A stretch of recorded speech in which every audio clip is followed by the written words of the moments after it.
ताई, आज महाविकास आघाडीची बैठक सुरू होती, त्यामध्ये अशी भूमिका घेण्यात आली आहे की ठाकरे गट जर नाना पटोले असतील तर बैठकीला बसणार नाही, नाना पटोले निघून गेले बैठकीतून. काय सांगाल नेमकं? मुळात जागा वाटपाच्या ज्या एकूण चर्चा आहेत, पक्षाकडून जागा वाटपाच्या चर्चांच्यासाठी पक्षाचे वरिष्ठ नेते सन्माननीय खासदार अनिलभाऊ देसाई आणि खासदार प्रवक्ते आमचे मुख्य प्रवक्ते सन्मान्य राऊत साहेब हे दोघेजण पक्ष जागा वाटपासाठी बसत आहेत आणि त्यामुळे तिथल्या ज्या काही अधिकृत चर्चा आहेत त्या चर्चा त्यांना जास्त माहीत आहेत. मला जागा वाटपाच्या संबंधाने फारशा काही त्या चर्चा त्या घडामोडी माहीत नाहीत आणि मी आज नागपूरला आहे. पण एक नक्की या निमित्ताने आम्ही सांगू इच्छितो की आम्ही वारंवार असं म्हणतोय की महाविकास आघाडी ही एक जॉईंट फॅमिली आहे. आम्ही सगळे संयुक्त कुटुंबाचा भाग आहोत. त्यामुळे काँग्रेस असेल, राष्ट्रवादी काँग्रेस असेल आणि त्यांच्या सगळे मंडळी या सगळ्यांच्या भूमिकांचा सुद्धा आम्हाला आदर आहे. मात्र ज्या आमच्या काही पारंपरिक जागा आहेत किंवा ज्या जागांच्या संबंधाने आम्ही काही आग्रह धरला आहे त्याच्या मागे आमची काही भूमिका आहे. उदाहरणार्थ आम्ही पश्चिम महाराष्ट्र, मध्य महाराष्ट्र तिकडचा एकूण भाग बघितला तर पारनेरची जागा ही खूप आम्ही आग्रहाने मांडत आहोत किंवा पुण्यातल्या आमची हडपसरची जागा ही आम्ही खूप आग्रहाने मागत आहोत. आणि त्याच पद्धतीने जेव्हा आम्ही इकडे विदर्भातल्या काही जागा मागतो, मला असं वाटतं की काँग्रेसची जी नागपूरची लोकसभेची जागा होती, रामटेक नागपूरची, ही जागा आमची जागा होती आणि फक्त आमची बोलण्यासाठी नाही तर आमच्या खासदार आमच्या पक्षाचे होते. विशेष म्हणजे त्याच्यानंतर जे काही घडामोडी झाल्या आणि सर्वे झाले त्या सर्वेतसुद्धा शिवसेनेसाठी ती जागा ए रेटिंग दाखवणारी जागा होती.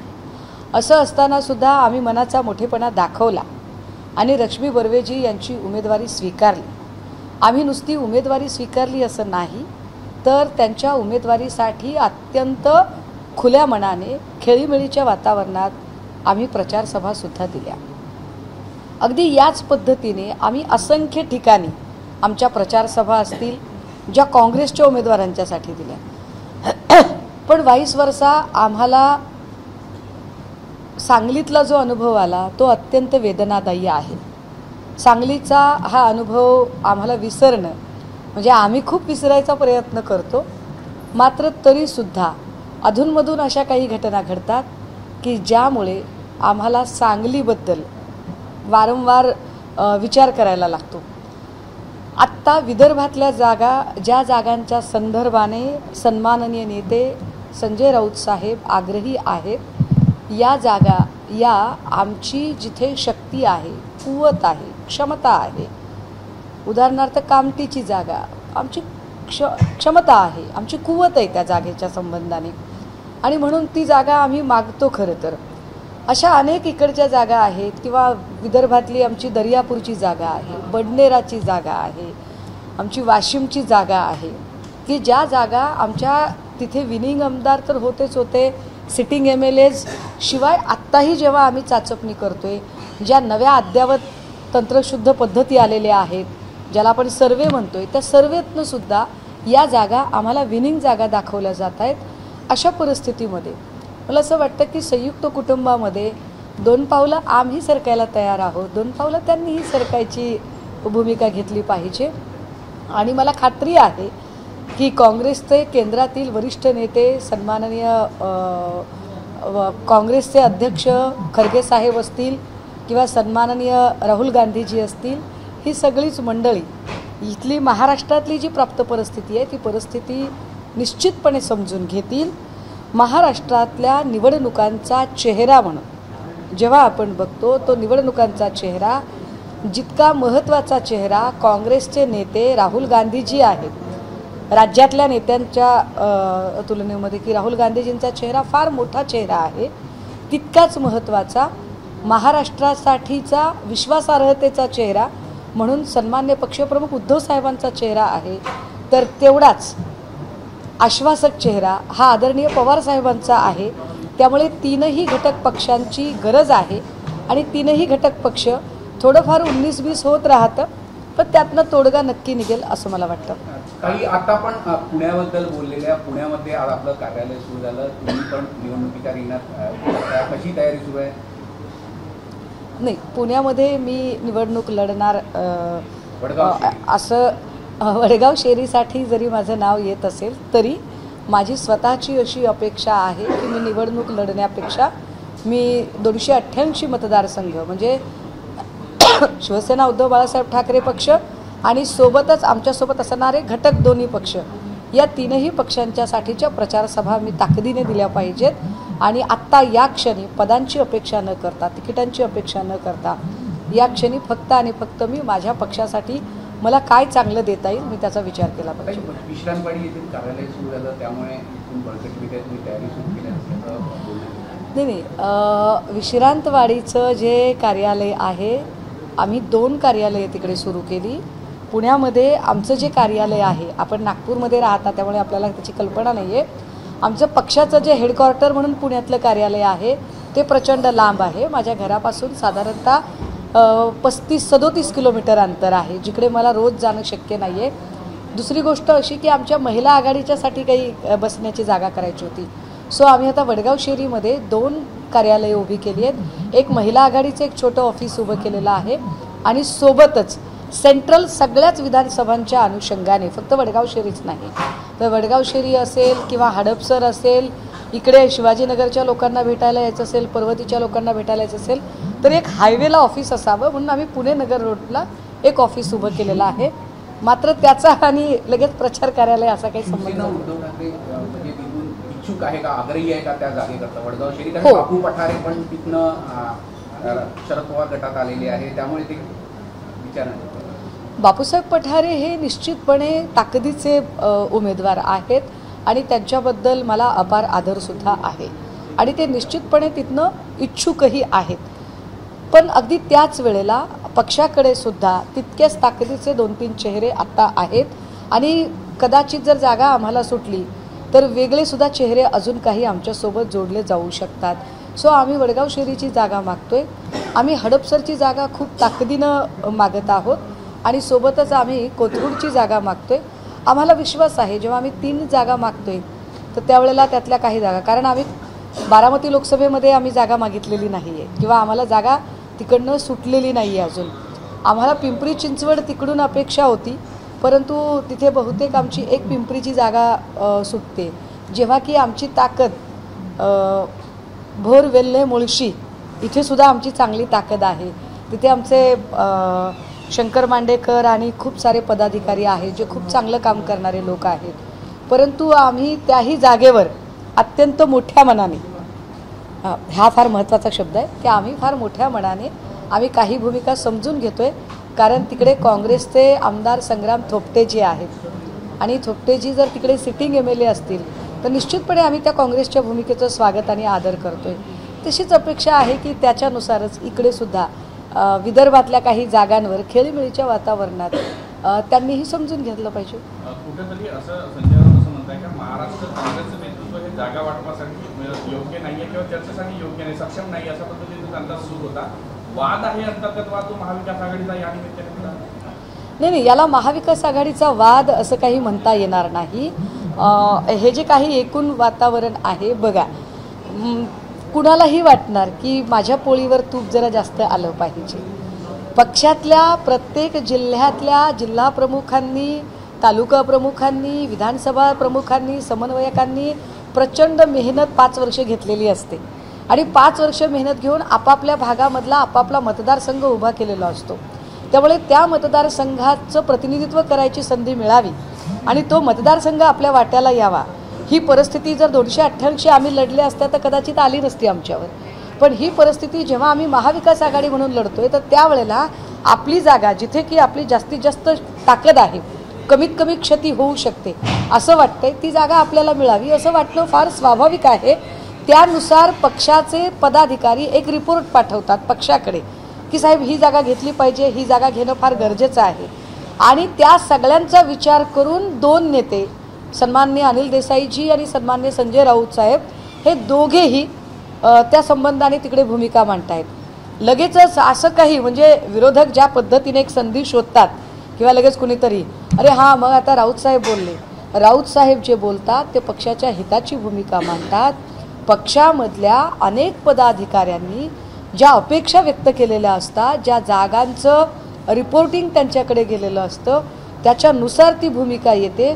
ती भूमिका कपोलकल्पित नाही आहे, ती भूमिका ऑन पेपर मांडलेली भूमिका आहे.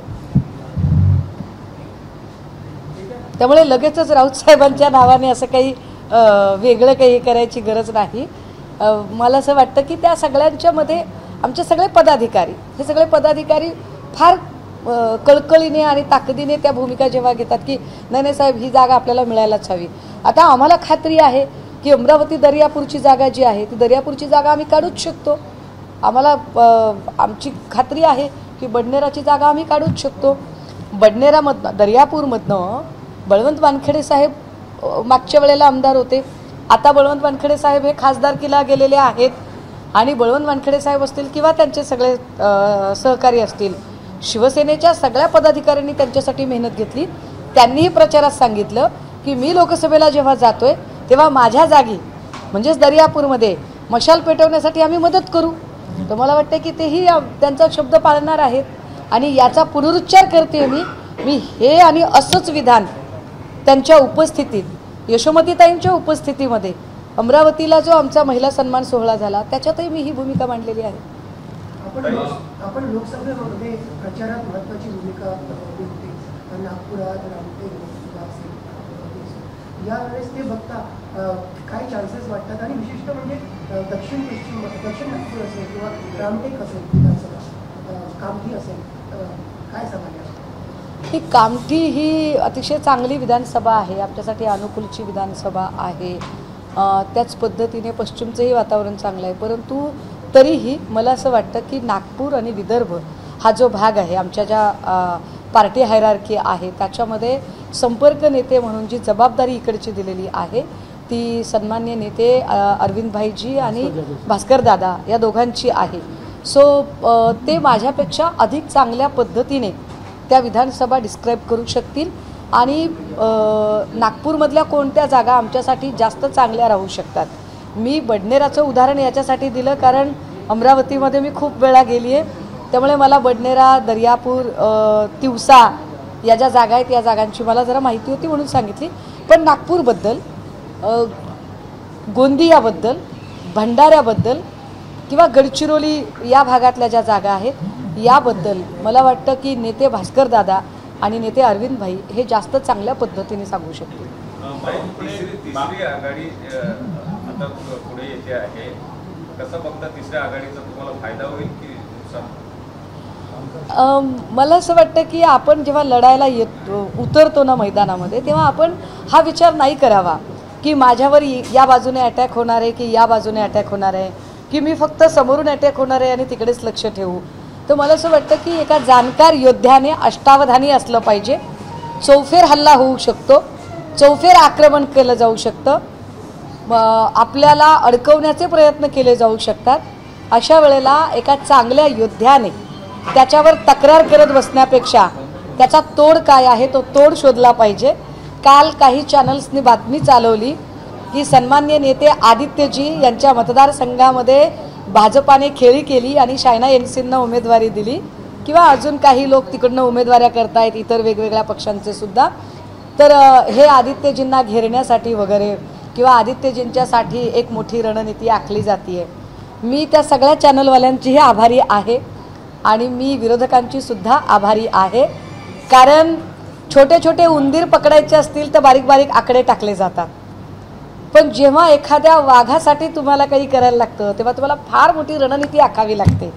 आदित्यदादांच्या संबंधाने आत्ता तुम्ही ज्या पद्धतीने चॅनल बातम्या दाखवताय आणि सत्ताधारी पक्षाचे लोक ज्या पद्धतीचे शब्द वापरतात मला वाटतं की त्यांच्या त्या मांडणीमध्येच आमच्या विजयाचं गमक दडलेलं आहे की हाऊ दे डेस्परेटली ट्राईंग, ते काय पद्धतीचे प्रयत्न करत आहेत आणि त्यांच्या ज्या टॅक्टिस आहेत मतं फोडण्यासाठी काही सुपाऱ्या देण्याच्या आणि त्या सुपाऱ्यांच्या अनुषंगाने काही इतरही लोकांना उभं करण्याच्या, मला वाटतं की एकेकाने येण्यापेक्षा दसरा मेळाव्यात मागच्या वर्षी सन्मान्य पक्षप्रमुखांनी सांगितलंय, एकेकाने येण्यापेक्षा सगळे एकदा या, आम्हालाही एकदा बघू देत की आमची कुवत किती आहे आणि तुमची कुठपर्यंत मजल जाणार आहे. नक्की आम्ही यावेळेला ते बघू. बावनकुळे असे म्हणाले की महाविकास आघाडीमध्ये 3 जण मुख्यमंत्री पदाचे स्वप्न पाहतात, पण ते स्वप्न पूर्ण होणार नाही. आमच्याकडे किती लोक, ही चांगली गोष्ट आहे ना, ही फार चांगली गोष्ट आहे की ज्या अर्थी आमच्याकडे एवढे सगळे चेहरे आहेत आणि माध्यमे त्यावर विशेष कव्हरेज पॅकेज आणि त्या अनुषंगाने मोठमोठ्या बातम्या करतायत. याचा अर्थ महाविकास आघाडीकडे मुख्यमंत्री पदाचे खूप योग्यतेचे लायक असे चेहरे आहेत. पण बावनकुळे साहेब, जेव्हा आपण आमच्याकडच्या चेहऱ्यांबद्दल चर्चा करताय तेव्हा आपली अवस्था काय आहे ती बघा. कारण काल विनोद तावडे साहेबांनी जो फोटो पोस्ट केलाय त्या पोस्टमध्ये नड्डा साहेब त्यांना हात जोडताहेत. नड्डा साहेब हात जोडत असतानाचा फोटो विनोद तावडेजींनी पोस्ट करावा. यातच तुमची आणि देवेंद्रजींची आता पक्षातली पद किती आहे हे स्पष्ट होतंय.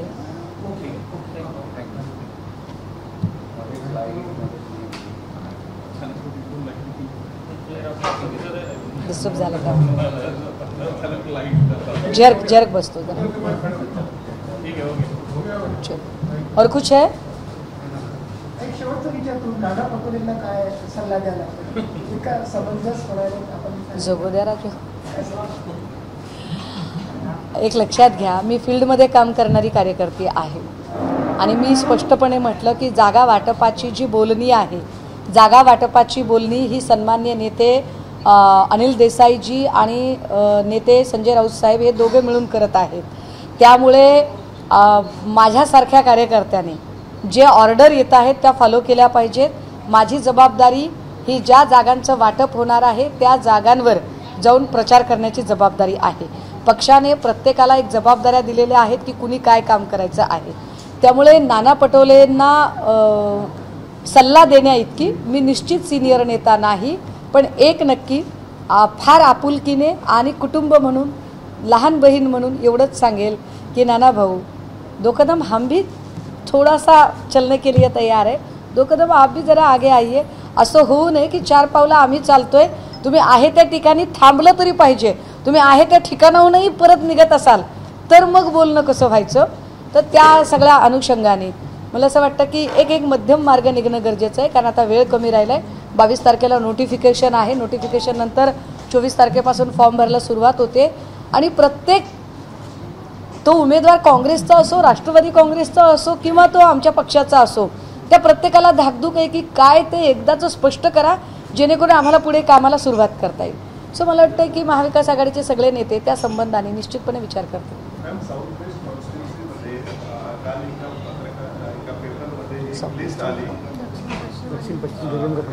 हां, एका प्रेसमध्ये एक लिस्ट छापली गेली की ज्याच्यात दाखवण्यात गेलं की या कॉन्स्टिट्युन्सीमध्ये शिवसेना उभाटाचा त्यांनी ही सीट मागितली आहे आणि या सीटवर सिटिंग जे कॅन्डिडेट आहे ते देवेंद्र फडणवीस याच्यावर देवेंद्र भाऊ ज्या मतदारसंघातनं उभे राहतात किंवा ज्या त्यांची जी काही जागा आहे, मी अनेक वेगवेगळ्या एजन्सीचे जे रिपोर्ट किंवा जे गोपनीय अहवाल येत आहेत त्या अहवालातनं जेव्हा काही माहिती पुढे येते त्यात स्वतः देवेंद्र भाऊंचीच सीट आता धोक्यात आहे.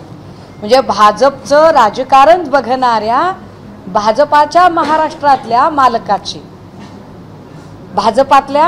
महाराष्ट्रातल्या भाजपच्या मालकाची सीट ही धोक्यात आहे असं अनेक एजन्सीज आणि रिपोर्ट आणि सर्वे सांगत आहेत. अशा परिस्थितीमध्ये ती जागा लढण्यासाठी निश्चितपणे, परंतु ती जागा वाटपाच्या याच्यात कोणाला मिळते माहीत नाही, परंतु निश्चितपणे जागा वाटपात जर ती जागा आमच्या वाट्याला येत असेल तर आम्ही सुद्धा लढायला सज्ज असू. आवडेल आम्हाला.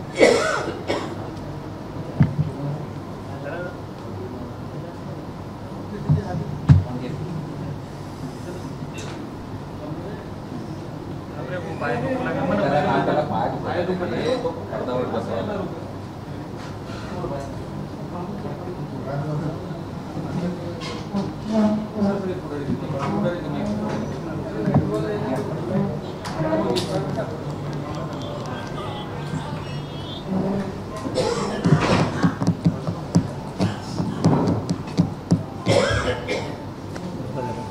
मागच्या वर्षी पण ताई आपण आलो.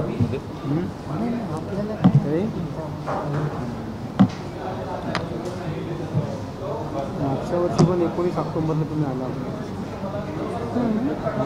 सुद्धा 19. नाही, एक महत्त्वाचं राहिलं, एक फार महत्त्वाचं राहून गेलं.